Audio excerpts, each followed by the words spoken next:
Israel dilaporkan telah memberitahu Amerika Serikat mengenai kemungkinan dikeluarkannya surat perintah untuk menangkap Perdana Menteri Benjamin Netanyahu oleh Pengadilan Kriminal Internasional atau ICC. Kepada Washington, Israel mengatakan akan membalas otoritas Palestina atau PA jika surat tersebut benar-benar dikeluarkan. Dikutip dari sumber Israel dan Amerika, laporan itu dimuat dalam surat kabar Axios pada Kamis 2 Mei 2024. Israel mengklaim telah memiliki informasi intelijen yang menunjukkan bahwa pejabat otoritas Palestina menekan jaksa ICC untuk menangkap Netanyahu. Meski belum terbukti, Israel telah menyiapkan sanksi yang disebut bisa meruntuhkan otoritas Palestina. Salah satu sanksi yang dipertimbangkan adalah penghentian dana pajak yang dikumpulkan oleh Israel untuk otoritas Palestina. Dengan demikian, pemerintah Palestina di tepi barat akan menuju kebangkrutan. Sementara itu, pejabat Amerika Serikat mengatakan bahwa negaranya telah memberitahu pejabat ICC secara pribadi. Washington menegaskan bahwa menangkap pemimpin Israel adalah sebuah kesalahan. Sebagai informasi, ICC membuka penyelidikan atas dugaan kejahatan perang yang dilakukan oleh militer Israel di tepi barat dan Gaza pada tahun 2021. Penyelidikan tersebut juga mencakup peristiwa-peristiwa sejak tahun 2014 silam. Terkait ramainya isu surat penangkapan Netanyahu, ICC hanya mengatakan bahwa pihaknya sedang melakukan penyelidikan independen atas situasi di Palestina. Kartu Indonesia Pintar Kuliah atau KIPK tengah menjadi perbincangan hangat di media sosial X. Netizen menduga KIPK dari Universitas Diponegoro atau Undip Semarang, Jawa Tengah tidak tepat sasaran. Dugaan tersebut muncul lantaran ada penerima KIPK dari Undip yang diduga merupakan mahasiswa dari kalangan ekonomi mampu dan memiliki gaya hidup mewah. Akun X @riansazin merinci sejumlah nama-nama penerima KIPK Undip yang diduga melakukan penyalahgunaan dana KIPK untuk bergaya hidup mewah. Terdapat 5 penerima KIPK Undip yang menjadi sorotan, yakni CMJ, SKP, RAM, CST, dan NDP. Kemudian akun X @konfomfs juga menyebutkan penerima KIPK Undip yang memiliki barang-barang mewah. Akun itu mengunggah pengakuan pencapaian mahasiswa tersebut yang sudah berhasil membeli ponsel, tas mahal, hingga sepeda motor Vespa Matic. Manajer layanan terpadu dan Humas Undip, Utami Setiawati, membenarkan bahwa mahasiswa berinisial CMJ yang sempat menjadi sorotan netizen adalah penerima KIPK. CMJ merupakan mahasiswi Fakultas Ekonomika dan Bisnis atau FEB Universitas Diponegoro. Pada Rabu 1 Mei 2024, Utami mengatakan pihaknya sudah menindaklanjuti dugaan CMJ menyalahgunakan dana KIPK. Ia juga membenarkan bahwa CMJ memenuhi syarat menjadi mahasiswa penerima KIPK saat mendaftarkan diri. Utami memastikan Undip telah menjalankan mekanisme pendaftaran, verifikasi, dan penetapan penerima KIPK sesuai ketentuan.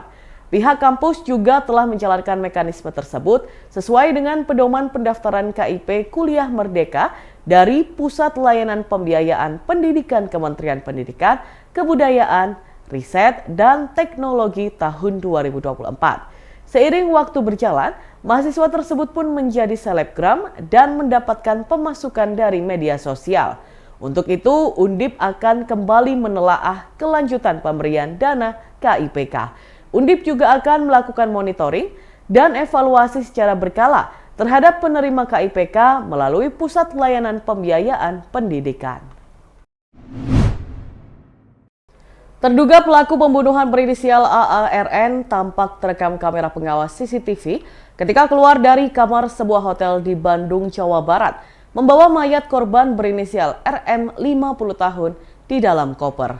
Sebelumnya, keduanya yakni pelaku dan korban sempat masuk ke kamar hotel bersama-sama pada pukul 9:51 waktu Indonesia Barat. Saat itu, dari rekaman kamera pengawas CCTV, AARN tampak berjalan terlebih dahulu, diikuti oleh RM beberapa langkah di belakangnya.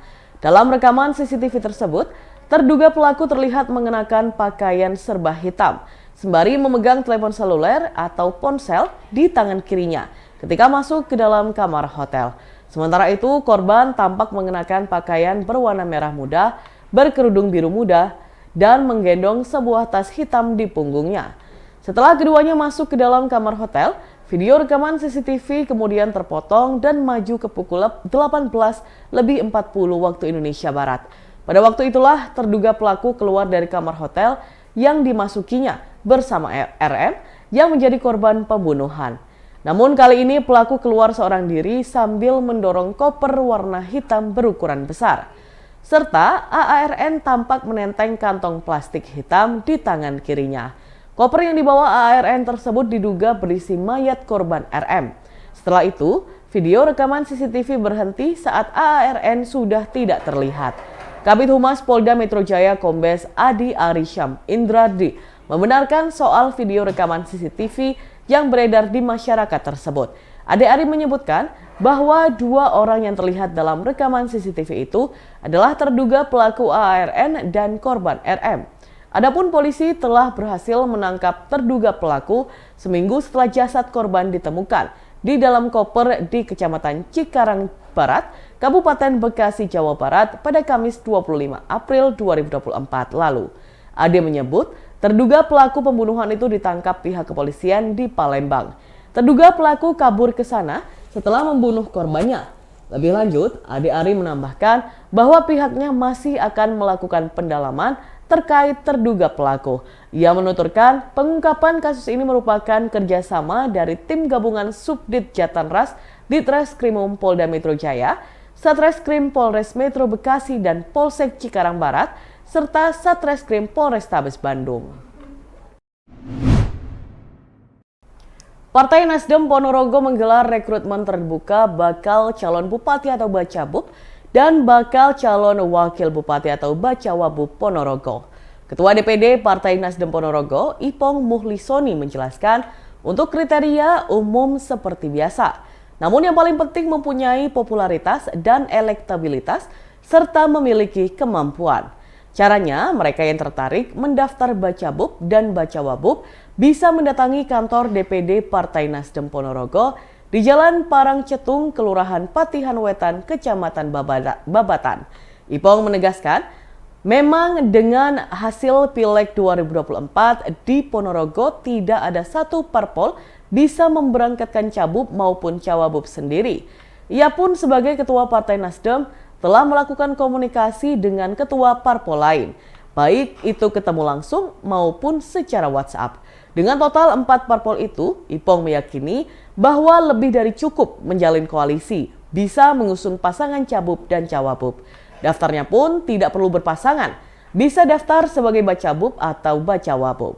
Dan Tribuners berikut jadwal rekrutmen Bacabub dan Bacawabub di Ponorogo.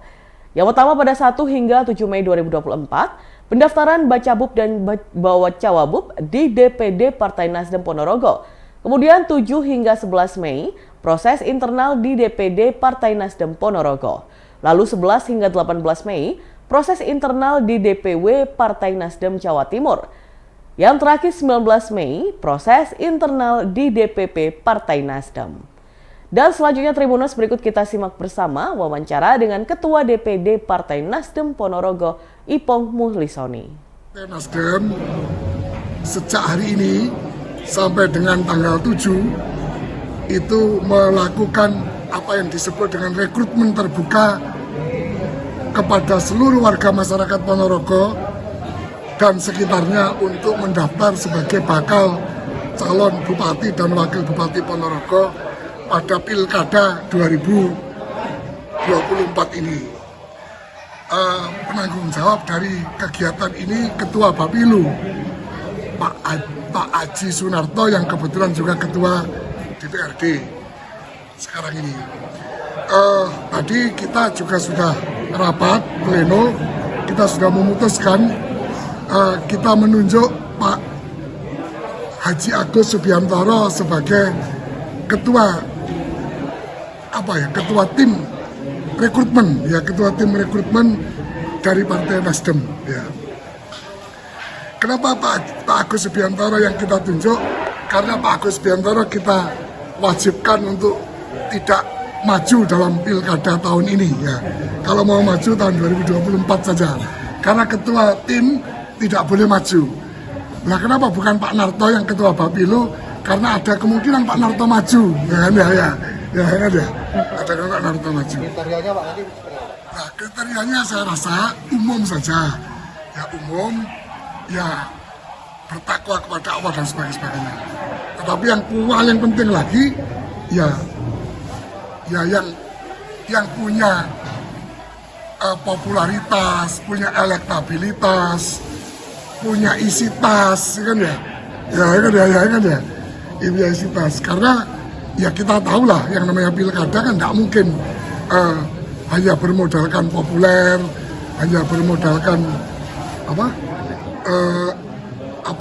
keterpilihan, tetapi kan juga diperlukan kekuatan dan kemampuan dan tekad dia untuk mau bersama masyarakat Ponorogo supaya bisa menang. Badan Pusat Statistik atau BPS Kabupaten Trenggalek merilis pengeluaran penduduk tahun 2023. Dari data tersebut, diketahui rata-rata pengeluaran per kapita 1 bulan masyarakat Trenggalek adalah sebesar Rp955.199.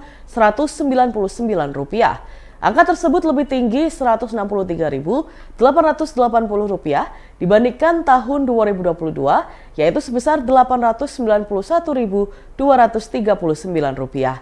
Kepala BPS Kabupaten Trenggalek, Emil Wahyudiono menuturkan, angka pengeluaran per kapita tersebut dibagi menjadi 2, yaitu makanan dan non-makanan. Pada tahun 2022, rata-rata pengeluaran masyarakat Kabupaten Trenggalek untuk makanan adalah sebesar Rp459.764. Lalu pada tahun 2023 naik menjadi Rp499.323. Sedangkan untuk pengeluaran non-makanan pada tahun 2022 sebesar Rp374.534. Lalu pada tahun 2023 naik menjadi Rp455.796. Emil menyebutkan pengeluaran rata-rata per kapita itu adalah biaya yang dikeluarkan untuk konsumsi semua anggota rumah tangga selama sebulan, baik yang berasal dari pembelian, pemberian, maupun produksi sendiri, dibagi dengan banyaknya anggota rumah tangga dalam rumah tangga tersebut. Sehingga angka pengeluaran penduduk sebesar Rp955.199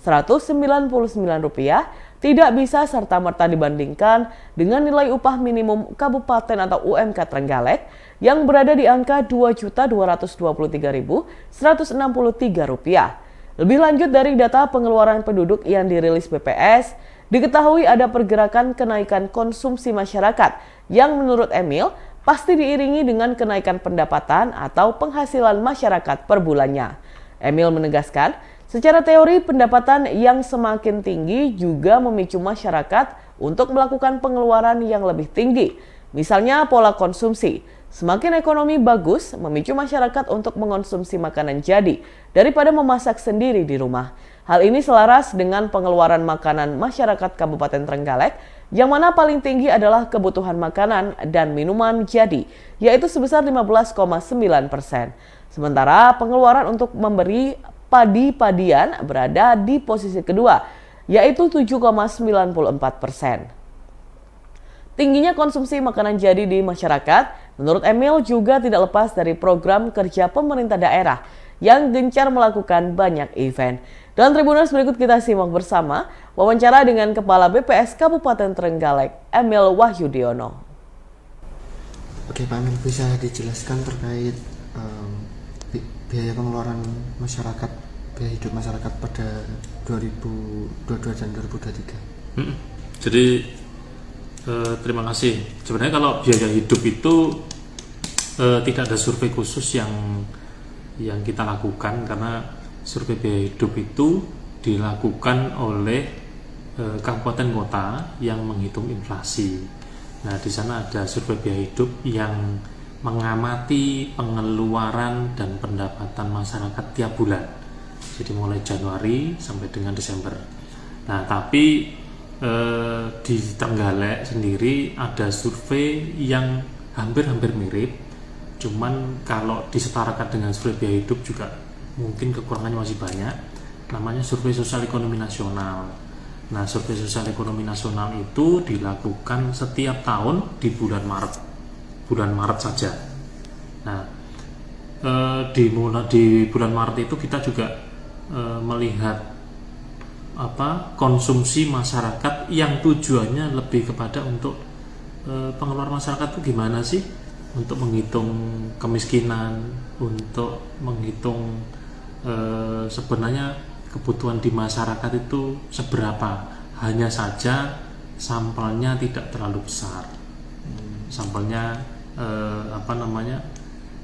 pas-pasan gitulah, baca seperti itu. Nah, kalau terkait dengan pengeluaran konsumsi masyarakat, tentu kita ada kenaikan ya.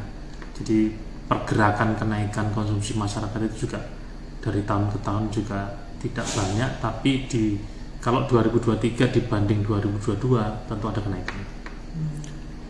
Kenaikan pengeluaran ini apa juga diiringi dengan pendapatan atau penghasilan dari masyarakat yang naik, Pak Emil? Jadi secara teori memang pengeluaran pendapatan yang semakin tinggi itu memicu masyarakat untuk melakukan pengeluaran yang semakin tinggi juga. Artinya biasanya pola-pola konsumsi yang tadinya lebih banyak kepada makanan, semakin ekonomi ini bagus, makanannya semakin berkurang. Atau makanan-makanan yang biasa diproduksi di rumah, ketika pendapatan semakin bagus, itu memicu masyarakat untuk lebih kepada mengkonsumsi makanan jadi. Untuk di Trenggalek sendiri, apakah makanan jadi lebih diminati oleh masyarakat, Pak? Ya, jadi dari data kami yang hasil Susenas itu ada pergerakan atau kenaikan konsumsi makanan jadi di masyarakat. Artinya memang ini sejalan dengan yang dijalankan oleh pemerintah daerah untuk melakukan banyak event. Nah, di event itu kan biasanya penjual jasa dan penjual makanan, penjual barang itu kumpul di situ, dan di situ ada transaksi. Nah, ketika event semakin banyak, artinya juga bisa diidentifikasikan bahwa konsumsi makanan jadi yang diproduksi oleh UMKM itu juga keserap oleh masyarakat yang ada di event itu. Kalau pendapatan yang meningkat ini, apakah secara umum ekonomi di Kabupaten Trenggalek juga mengalami peningkatan, Pak Emil, dibandingkan tahun sebelumnya? Ya, kalau di ekonomi kami melihat datanya menggunakan data PDRB ya, Produk Domestik Regional Bruto. Nah, di PDRB tahun 2023 dibandingkan dengan 2022 itu seluruh sektor atau seluruh kategori itu mengalami kenaikan atau bisa dikatakan tumbuh. Artinya kalau kita berkaca dari sana, pendapatan per kapita juga naik, artinya bisa disimpulkan bahwa pendapatan masyarakat di Trenggalek juga naik. Kalau yang menyumbang pertumbuhan PDRB ini, kalau dari BPS apa Pak Emil melihat? Apakah dari banyaknya event atau mungkin dari UMKM yang mulai terus bertumbuh atau gimana? Jadi kalau kemarin 3 sektor yang terbanyak itu adalah sektor yang menopang pariwisata. Di situ ada transportasi akomodasi, kemudian ada makan minum, itu tumbuh paling tinggi, dan jasa-jasa. Tapi sebenarnya secara umum, secara general, penyumbang ekonomi terbanyak kita itu tetap di pertanian. Jadi pertanian itu dari dulu, karena memang kita ini kan wilayah Trenggalek itu wilayah yang memang 40% lebih penduduknya itu menggantungkan penghidupan dari pertanian. Artinya di pertanian itu menyumbangkan ekonomi yang tertinggi. Tapi kalau melihat pertumbuhannya itu tadi, yang tumbuh paling besar itu adalah yang menopang pariwisata. Kembali lagi ke pengeluaran, ini kan rata-rata per bulan per kapita nih 995.000, ini kan jauh di bawah UMK, Pak Emil ya. Ini berarti sudah sangat layak UMK kita yang 2 juta sekian itu, atau gimana Pak Emil? Jadi gini, UMK itu kan di zaman dahulu, di sebelum yang sekarang, kalau sekarang kan dihitung ada peraturan Menteri Tenaga Kerjanya ya. Nah di situ ada formulasi, yang formula itu ada faktor dari UMK tahun sebelumnya, kemudian ada pertumbuhan ekonomi, ada rata-rata jumlah anggota keluarga atau rumah tangga dan lain-lain. Nah UMK kita itu ada yang faktor UMK yang sebelumnya itu ditentukan juga oleh standar hidup layak yang saat itu ditentukan oleh Dinas Ketenagakerjaan. Nah dari sana kalau sekarang mengacu kepada angka yang sekarang tetap bahwa ada standar hidup layak di variabel sebelumnya. Artinya yang sekarang itu sudah, walaupun sudah ada formulasi, tapi sudah ada kajian bahwa standar hidup layak sekian. Artinya memang ada perbedaan antar kabupaten, memang iya, karena memang standar hidup atau kebutuhan hidup layak di masing-masing kabupaten itu berbeda-beda. Artinya untuk nilai 995 sekian itu untuk per orang Pak Emil ya, bukan untuk 950 55. Itu artinya untuk per orang Pak per Emil. kapita. Jadi data kami rata-rata pengeluaran yang ada di data Survei Sosial Ekonomi Nasional itu rata-rata per kapita per bulan 900 sekian itu. Nah kalau mengacu kepada UMK, upah minimum kabupaten itu kan 2, sekian ya, 2,1, 2,2 itu untuk satu keluarga atau satu rumah tangga. Nah di satu keluarga itu di formulasi itu juga ada variabel rata-rata jumlah anggota keluarga, gitu. Jadi 2, sekian itu untuk satu keluarga atau satu rumah tangga. Ya kalau menurut kajian yang sebelumnya ya itu sudah layak. Abdul Hadi, mantan Rektor Universitas Islam Jember atau UIJ 2015-2023 mendaftar sebagai bakal calon wakil Bupati Jember 2024 melalui Partai Kebangkitan Bangsa atau PKB. Saat mendaftar ke PKB, Abdul Hadi diiringi oleh para pengemudi becak motor atau bentor. Pria yang tinggal di Kecamatan Mayang itu mengantarkan berkas pendaftaran di kantor DPC PKB Jember dikawal 9 tukang becak mentor pada Kamis 2 Mei 2024. Setelah turun dari becak motor, pria yang kini menjadi Direktur Klinik Al-Hadi Mayang tersebut menyerahkan berkas pendaftaran Cawagup di Tim Des Penjaringan Pilkada 2024 DPC PKB Jember.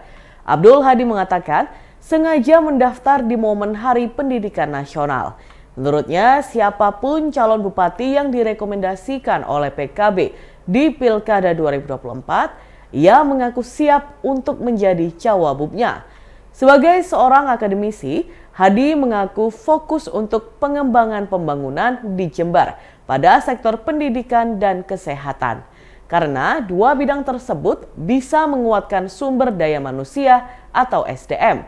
Hadi mengaku sengaja membawa 9 becak motor saat mendaftar Cawagup di PKB Jember.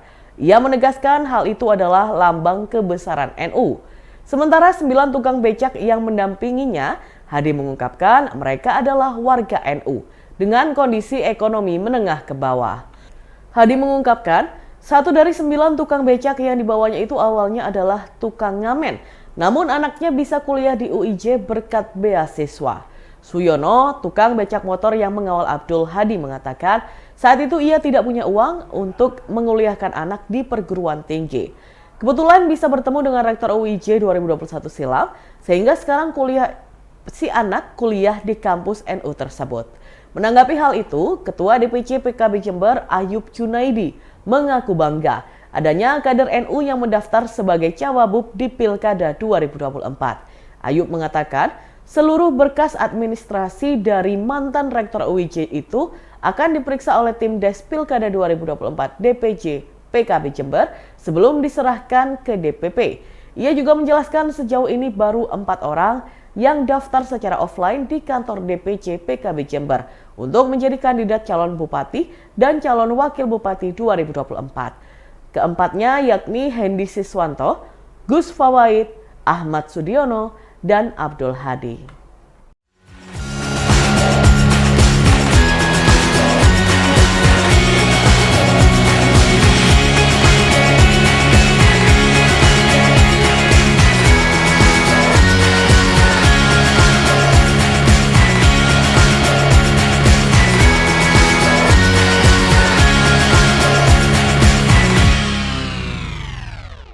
Download Tribun X sekarang, menghadirkan lokal menjadi Indonesia.